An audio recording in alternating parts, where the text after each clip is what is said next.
Imagina uma criança de 5 anos assistindo um programa na televisão em que ele tem a notícia de que o pai jogou o filho pela janela. Essa criança fica assustadíssima. E depois, quando a mãe chega de noite, ele fala: mãe, eu vi um pai jogar um filho pela janela abaixo. E a mãe diz para ele assim: eu também vi, filho, vem jantar. O que acontece com a estrutura psicológica desta criança?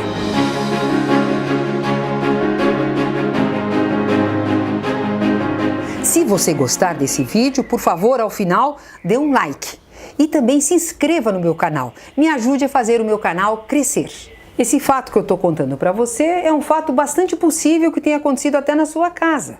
Porque você chegou cansado do trabalho e a criança te dá uma notícia que você já ouviu diversas vezes e você diz para ela: eu estou sabendo. Mas meu Deus, o que está acontecendo com a criança? Ela está horrorizada diante daquela notícia e ela espera que pelo menos você diga: nossa, que absurdo, como é que um pai pode fazer isso com um filho? Uma maneira da gente evitar essa situação é fazendo com que a criança não tenha esta notícia. Porque a mídia traz muitas informações negativas, não só para a criança, para nós que somos adultos. E imagine isso para a criança que tem uma estrutura muito mais frágil, uma estrutura ainda em formação. Nós temos que selecionar muito bem o que vai chegar até as nossas crianças. Quando eu tinha 6 anos, meu pai trazia para casa 3 revistas: Manchete, Cruzeiro e Fatos e Fotos.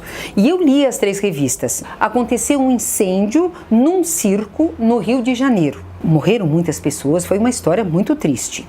E na revista tinham lá as fotos do circo, das pessoas acidentadas.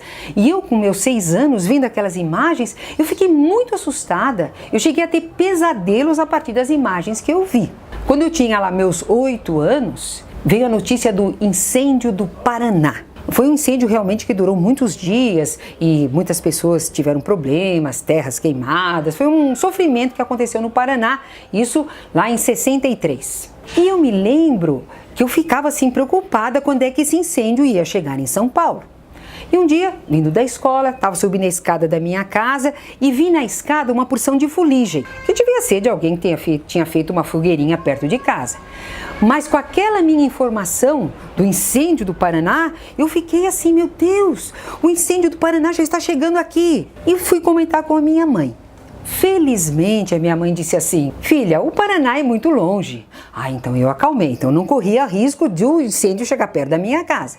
Mas veja, eu estou contando uma história de anos atrás em que a informação não era tão presente, não era informação dita em tempo real. Então a criança hoje assiste informações terríveis. Não é porque está na mídia que a nossa criança precisa receber.